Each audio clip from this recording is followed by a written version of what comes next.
Good morning, dear students. So, today we will be discussing a new topics. So, আজি আমি আৰু এটা নতুন টপিক্স আৰম্ভ কৰিম ইউনিট 2ৰে হয় ষ্ট্ৰাকচাৰ অফ এটম চেপ্টাৰ 2ৰে হয় টপিকটোৰ নাম হৈছে atomic number and mass number পৰমাণৱিক সংখ্যা আৰু ভৰ সংখ্যা ঠিক আছে the topic is atomic number পৰমাণৱিক সংখ্যা আৰু মাছ নাম্বাৰ মানে তোমালোকে এইবিলাক জানাই অলৰেডি মই কৈয়ে আছোঁ বাৰে বাৰে যেন ক্লাছ 9ত পায়ে আহিছা ঠিক আছে চ' এতিয়া আমি অলপ ডিটেইলছত পঢ়িম চাই লওঁ চ' এটমিক নাম্বাৰ বা পৰমাণৱিক সংখ্যা is generally denoted by Z atomic নাম্বাৰটো জেড আখৰেৰে চিম্বলটো হৈছে কি জেড ঠিক আছে it is represented by Z বা চাইনটো কি এটমিক নাম্বাৰৰ জেড এতিয়া এটমিক নাম্বাৰ কাক কোৱা হয় আমি জানো যে এটা এটমৰ ভিতৰত নিউক্লিয়াছ থাকে আৰু সেই নিউক্লিয়াছত থকা প্ৰটনৰ সংখ্যাই হৈছে এটমিক নাম্বাৰ মই আকৌ কৈছোঁ ভালকৈ শুনিবা এটা এটমৰ ভিতৰত এটা নিউক্লিয়াছ থাকিব আৰু সেই নিউক্লিয়াছৰ ভিতৰত থকা প্ৰটনৰ সংখ্যাই হৈছে atomic number. The number of protons present in the nucleus of an atom is equal to its atomic number. So সেইটোৱে এটা এটমৰ ভিতৰত থকা নিউক্লিয়াছৰ এই নিউক্লিয়াছৰ ভিতৰত যিকেইটা প্ৰটন থাকিব সেইটো হৈছে তাৰ এটমিক নাম্বাৰ ই জেডেৰে বুজোৱা হয় চ' এটমিক নাম্বাৰক আমি কি কৰিব পাৰোঁ এনেকৈ লিখিব পাৰোঁ number of protons in the nucleus of N atom এটা এটমৰ ভিতৰত নিউক্লিয়াছ থাকে আৰু সেই নিউক্লিয়াছত থকা প্ৰটনৰ সংখ্যা হৈছে এটমিক নাম্বাৰ নাইবা আমি ইয়াক ইলেক্ট্ৰনৰ সাপেক্ষেও লিখিব পাৰোঁ in terms of electron also' we can write it কেনেকৈ চোৱা যেতিয়া ইলেক্ট্ৰনৰ সাপেক্ষে বা ইন টাৰ্মছ অফ ইলেক্ট্ৰন লিখিবা তেতিয়া এটা কথা সদায় মনত ৰাখিবা এটমটো সদায় নিউট্ৰেল হ'ব লাগিব মই সেইকাৰণে ইয়াত আণ্ডাৰলাইন দি দিছোঁ so' number of electrons in a neutral atom neutral মানে সেই এটমটোৰ ওপৰত কোনো ধৰণৰ চাৰ্জ থাকিব নোৱাৰে যেনেকুৱা প্লাছ মাইনাছ আধান থাকিব নোৱাৰে মনত ৰাখিবা যদি এটমিক নাম্বাৰটো আমি ইলেক্ট্ৰনৰ সাপেক্ষে ডিফাইন কৰিব বিচাৰোঁ তেনেহ'লে সেই এটমটো সদায় নিউট্ৰেল হ'ব লাগিব ইন টাৰ্মছ অফ ইলেক্ট্ৰন যদি আমি এক্সপ্লেইন কৰিব বিচাৰোঁ নিউট্ৰেল এটম মানে যিবোৰ এটমৰ ওপৰত কোনো ধৰণৰ চাৰ্জ নাথাকে প্লাছ বা মাইনাছ নাথাকে নেক্সট আমি এক্সাম্পল চাম পিছত আৰু ক্লিয়াৰ হৈ যাব মাছ নাম্বাৰ ভৰ সংখ্যা চ' এইটো কিহেৰে ৰিপ্ৰেজেণ্ট কৰা হয় এইটো চাই লোৱা ব্ৰেকেটৰ ভিতৰত দি আছে the mass of the nucleus is due to proton and neutrons এতিয়া আমি জানো আকৌ চোৱা এটা এটমৰ ভিতৰত কি থাকে নিউক্লিয়াছ থাকে আৰু সেই নিউক্লিয়াছৰ ভিতৰত প্ৰটনো থাকে আৰু নিউট্ৰনো থাকে প্ৰটনবোৰৰ চাৰ্জ থাকে নিউট্ৰনৰ কোনো ধৰণৰ চাৰ্জ নাথাকে এতিয়া নিউক্লিয়াছৰ ভিতৰত থকা প্ৰটন আৰু নিউট্ৰনক নিউক্লিয়াছৰ ভিতৰত থকা প্ৰটনছ আৰু নিউট্ৰনছক একেলগে নিউক্লিয়াছ বুলি কোৱা হয় ভালকৈ মনত ৰাখিবা নিউক্লিয়াছ মানে কি নিউক্লিয়াছৰ ভিতৰত থকা প্ৰটন আৰু নিউট্ৰনক একেলগে কি বুলি কোৱা হয় নিউক্লিয়াছ এতিয়া প্ৰটন আৰু নিউট্ৰন যোগ কৰি যোন সংখ্যাটো তুমি পাবা সেই সংখ্যা হৈছে মাছ নাম্বাৰ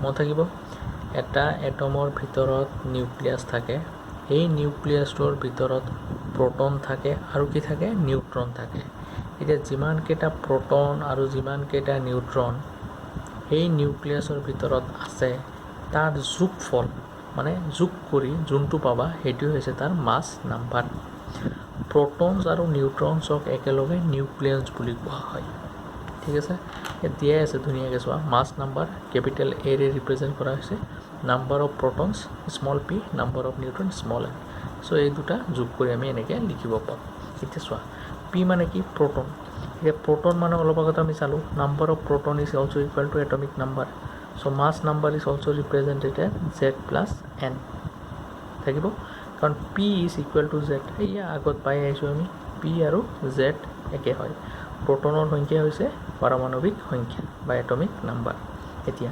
পাৰমাণৱিক সংখ্যা আৰু নিউট্ৰনৰ সংখ্যা যোগ কৰি যোনটো পাবা সেইটো হৈছে মাছ নাম্বাৰ নাইবা প্ৰটন আৰু নিউট্ৰন যোগ কৰি যোনটো পাবা সেইটো হৈছে মাছ নাম্বাৰ এতিয়া ৰিপ্ৰেজেণ্টেশ্যন অফ এন এটম কেনেকৈ এটা মৌলক ৰিপ্ৰেজেণ্ট কৰা হয় in terms of atomic number and mass number এইটো চোৱা মই এটা ক্ৰছ লিখিছোঁ এই ক্ৰছটো মানে যিকোনো এটা এলিমেণ্ট হ'ব পাৰে মৌল হ'ব পাৰে চিহ্ন এটা চিম্বল লৈছোঁ মই জেনেৰেলি মাছ নাম্বাৰ যোনটো থাকে সেইটো বাওঁফালে ওপৰত থাকে চোৱা লেফ্ট হেণ্ড চাইডে কি আছে ওপৰত আছে আৰু পাৰমাণৱিক সংখ্যা যোনটো থাকে এটমিক নাম্বাৰ এইটো তলফালে থাকে উদাহৰণস্বৰূপে চোৱা এইটো এটা মৌল হয় বা এলিমেণ্ট হয় কি এলিমেণ্ট হিলিয়াম এইটোতো কি বুজাইছে হিলিয়ামৰ এটমিক নাম্বাৰ আৰু এই 4 কি বুজাইছে হিলিয়ামৰ পাৰমাণৱিক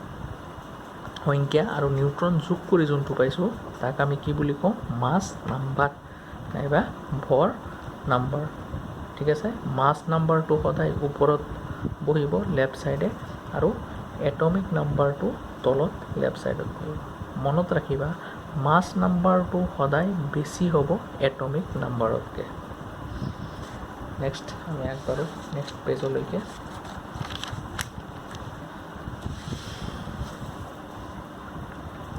এটা নোট দিয়া আছে নোটটো আমি চাই লওঁ যদি নিউট্ৰেল এটম হয় নিউট্ৰেল এটম মানে চোৱা এই হিলিয়াম এটমৰ ওপৰত কোনো ধৰণৰ চাৰ্জ নাই যদি ইফালে প্লাছ থাকিলে হয় বা মাইনাছ থাকিলে হয় তেতিয়া আমি তাক নিউট্ৰেল বুলি ক'ব নোৱাৰোঁ যিহেতু এই এটমৰ ৰাইট হেণ্ড ছাইডৰ ওপৰত কোনো ধৰণৰ প্লাছ বা মাইনাছ নাই সেইকাৰণে এইটো কি হৈছে নিউট্ৰেল এটম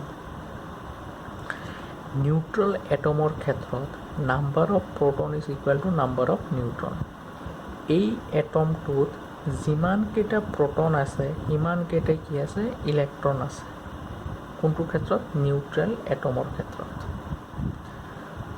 যিহেতু atomic number is equal two number of proton কাৰণ পাৰমাণৱিক সংখ্যাই হৈছে প্ৰটনৰ সংখ্যা এতেকে এই নিউট্ৰেল এটমত ইলেক্ট্ৰন কেইটা আছে দুটা ঠিক আছে এনেকৈ আমি ইলেক্ট্ৰনবোৰ ওলাব পাৰিম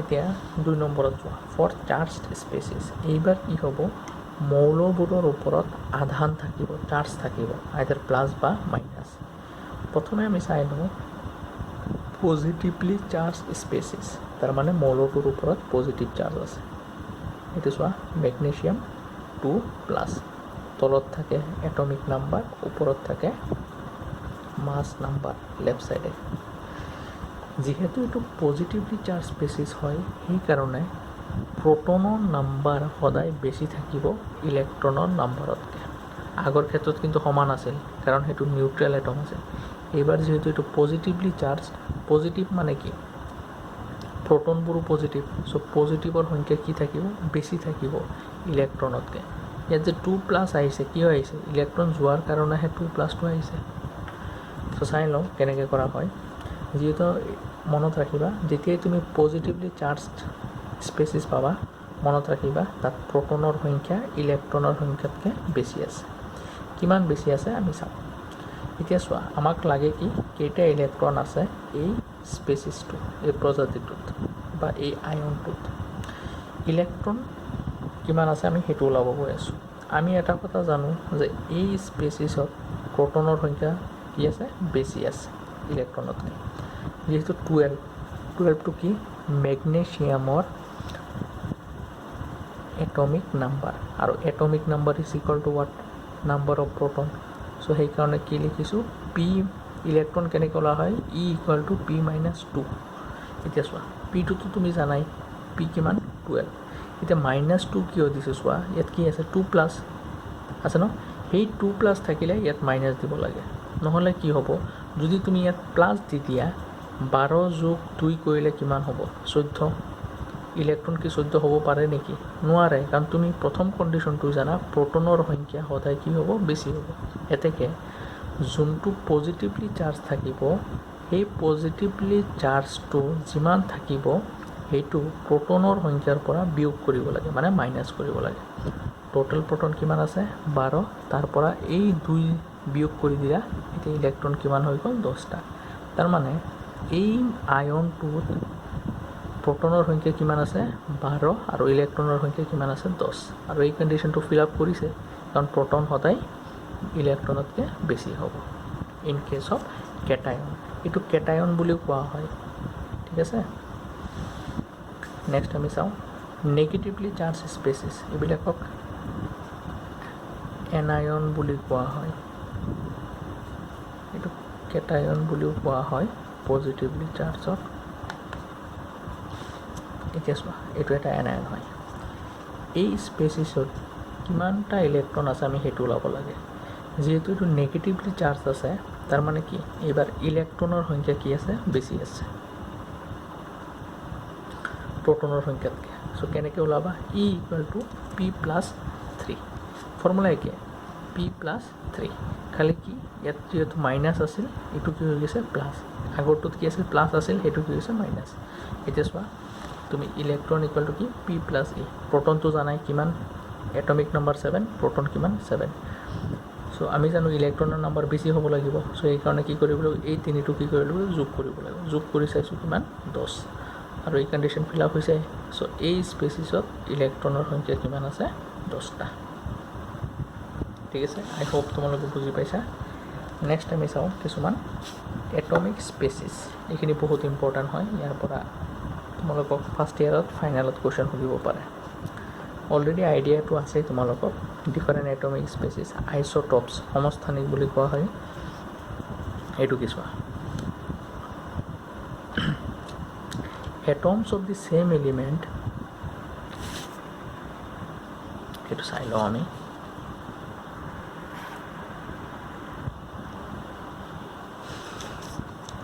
Atoms of the same element which have the same atomic number but different mass number are called isotopes. এইটো অলৰেডি পাইছাই, হ'লেও মই কৈ দিওঁ যে atoms of the same element, একে মৌলৰ বিভিন্ন ধৰণৰ এটমৰ যদি মাছ নাম্বাৰটো বেলেগ হয় তেনেধৰণৰ এটমবোৰক আইচ'টপছ বুলি কোৱা হয়। মই কি কৈছোঁ ভালকৈ শুনিবা, এটা মৌলৰ যদি বহুতকেইটা এটম থাকে আৰু সেই এটমবোৰৰ মাছ নাম্বাৰটো যদি বেলেগ হয় তেনেহ'লে তাক আমি আইচ'টপছ বুলি ক'ম। উদাহৰণস্বৰূপে চোৱা, উদাহৰণ দিলে ভালকৈ বুজি পাবা। হাইড্ৰজেন, হাইড্ৰজেনৰ 3টা আইচ'টপ আছে, প্ৰ'টিয়াম, ডিউটেৰিয়াম আৰু ট্ৰাইটিয়াম। চোৱা 1 ওপৰত 1, তলত 1, ওপৰত 2, তলত 1, ওপৰত 3, তলত ইয়াৰো 1 আছে, ইয়াৰো 1 আছে, ইয়াৰো 1 আছে। তাৰমানে কি বুজিলোঁ, এই গোটেইকেইটা হৈছে হাইড্ৰজেনৰে আইচ'টপছ। ওপৰত চোৱা 1, 2, 3, ওপৰৰ কি আছিল মাছ নাম্বাৰ। এই তিনিটাৰ ভিতৰত ডিফাৰেঞ্চটো কি যে সিহঁতৰ মাছ নাম্বাৰবোৰ বেলেগ বেলেগ। চ' আইচ'টপছ মানে এটা এলিমেণ্টৰ বিভিন্ন ধৰণৰ এটমৰ মাছ নাম্বাৰটো যদি বেলেগ হয় তাক আমি কি বুলি কওঁ আইচ'টপছ, ঠিক আছে। চ' এইটো হৈছে হাইড্ৰজেনৰ আইচ'টপছ। ছেম জেড, এটমিক নাম্বাৰ একে, ডিফাৰেণ্ট এ মানে কি মাছ নাম্বাৰ। এতিয়া ডিউটেৰিয়ামক তুমি এনেকৈও লিখিব পাৰা 1, 2H অৰ কেপিটেল D, 1, 3H তুমি ট্ৰিটিয়ামক এনেকৈ লিখিব পাৰা, সেইটো লিখা হৈছে। আই হোপ এইখিনি বুজি পাইছা। নেক্সট আমি চাম আইচ'বাৰ্ছ কাক কয়। আইচ'বাৰ্ছ মানে চোৱা দুটা এলিমেণ্টৰ, ঠিক আছে ভালকৈ শুনিবা, দুটা এলিমেণ্টৰ যদি মাছ নাম্বাৰ একে থাকে তেনেহ'লে তাক আমি কি বুলি ক'ম আইচ'বাৰ্ছ। এইটো চোৱা, এইটো কাৰ্বন হয়, এইটো নাইট্ৰজেন হয়। এতিয়া কাৰ্বনৰ ওপৰত 14 আছে, নাইট্ৰজেনৰ ওপৰত 14 আছে। তাৰমানে কি এই দুটা এলিমেণ্টৰ এটমৰ মাছ নাম্বাৰটো কি আছে একে আছে, কিন্তু সিহঁতৰ এটমিক নাম্বাৰ কি আছে বেলেগ বেলেগ আছে। তেনেহ'লে আমি এই দুটা কি বুলি ক'ম আইচোবাৰ্ছ। ঠিক আছে। সেম এ এটমিক নাম্বাৰ কি আছে ডিফাৰেণ্ট, সেম এ মানে মাছ নাম্বাৰ, সিহঁতৰ মাছ নাম্বাৰ ওপৰৰটো একে থাকে, ডিফাৰেণ্ট জেড তলৰটো কি থাকে বেলেগ বেলেগ। তেনেধৰণৰ আমি কি বুলি ক'ম আইচোবাৰ্ছ। নেক্সট আছে isotones. These are the species in which the number of neutrons are same. এনেকুৱা ধৰণৰ কিছুমান এটম আছে য'ত নিউট্ৰনৰ সংখ্যা সমান থাকে, তেনেধৰণৰ ছেটআপক আমি আইচোটোনছ বুলি ক'ম। যদি চোৱা ইয়াতে কাৰ্বন 6, 14, নাইট্ৰজেন 7, 15, অক্সিজেন 8, 16, 8। প্ৰতিটো ক্ষেত্ৰত নাম্বাৰ অফ নিউট্ৰন যদি আমি চাবলৈ যাওঁ কিমান আছে একে আছে। কেনেকৈ নিউট্ৰন ওলাওঁ চোৱা, তুমি প্ৰটন জানা কিমান 6 আৰু ওপৰত কিমান আছে 14, 14 মানে কিমান P+N 6 যোগ 8 হয়নে। এতিয়া ইয়াত টোটেল নিউট্ৰন কেইটা আছে 8টা। ইয়াত তুমি প্ৰটন জানা 7, ওপৰত আছে 15, 15টো কেনেকৈ হ'ল 7 যোগ 8 কৰিলেহে 15 হ'ব। চ' ইয়াতো নিউট্ৰন কেইটা 8টা, ইয়াত প্ৰটন কেইটা 8, 8। নিউট্ৰন কিমান হ'ব প্ৰটন যোগ নিউট্ৰন কৰিলেহে আমি মাছ নাম্বাৰটো পাম। চ' ইয়াতো নিউট্ৰনৰ সংখ্যা কিমান হ'ব 8। চ' এই তিনিওটা ক্ষেত্ৰতে নিউট্ৰন কিমান আছে 8টা আছে, সেইকাৰণে সিহঁতক কি বুলি কোৱা হৈছে আইচোটোনছ। লাষ্ট আৰু এটা আছে আইচো ইলেক্ট্ৰনিক স্পেচিছ। আইচো ইলেক্ট্ৰনিক স্পেচিছ সেইবিলাকক কোৱা হয় যোনবোৰ আয়ন নাইবা এটমত একে ইলেক্ট্ৰন নাম্বাৰ থাকে। This is very important isoelectronic. এইটো চোৱা দ্য স্পেচিছ, এতিয়া স্পেচিছ কি হ'ব পাৰে এটম হ'ব পাৰে নাইবা আয়ন হ'ব পাৰে, যিবোৰত একে সংখ্যাৰ ইলেক্ট্ৰন থাকে, মানে ছেম নাম্বাৰ অফ ইলেক্ট্ৰন থাকে, তেনেধৰণক আমি কি বুলি কওঁ আইচো ইলেক্ট্ৰনিক স্পেচিছ। এতিয়া চোৱা O2- ইয়াত কেইটা ইলেক্ট্ৰন আছে 10টা, F- কেইটা ইলেক্ট্ৰন আছে 10টা, Na+ কেইটা ইলেক্ট্ৰন আছে 10টা, মেগনেছিয়াম 2+ কেইটা ইলেক্ট্ৰন আছে 10টা, এলুমিনিয়াম 3+ কেইটা ইলেক্ট্ৰন আছে 10টা, নিয়ন কেইটা ইলেক্ট্ৰন আছে 10টা। চ' এই গোটেইকেইটা কি হৈছে দে আৰ আইচো ইলেক্ট্ৰনিক স্পেচিছ। আইচো ইলেক্ট্ৰনিক মানে য'ত ইলেক্ট্ৰনৰ সংখ্যা কি থাকিব সমান থাকিব, এইটো নাইবা এটমে হওক নাইবা আয়নে হওক। আই হোপ তোমালোকে বুজি পাইছা। চ' এইখিনি আছিল আমাৰ যিখিনি নোট অলৰেডি দিয়া হৈছে। চ' আমি নেক্সট ক্লাছত আৰু কিছুমান বৰৰ মডেলৰ ফালে চাবলৈ বিচাৰিম। মই তোমালোকে এটা এছাইনমেণ্ট দিম, তোমালোকে এছাইনমেণ্টটো কৰি ল'বা। ঠিক আছে। চ' আজি ইয়াতে থাকক। Thank U.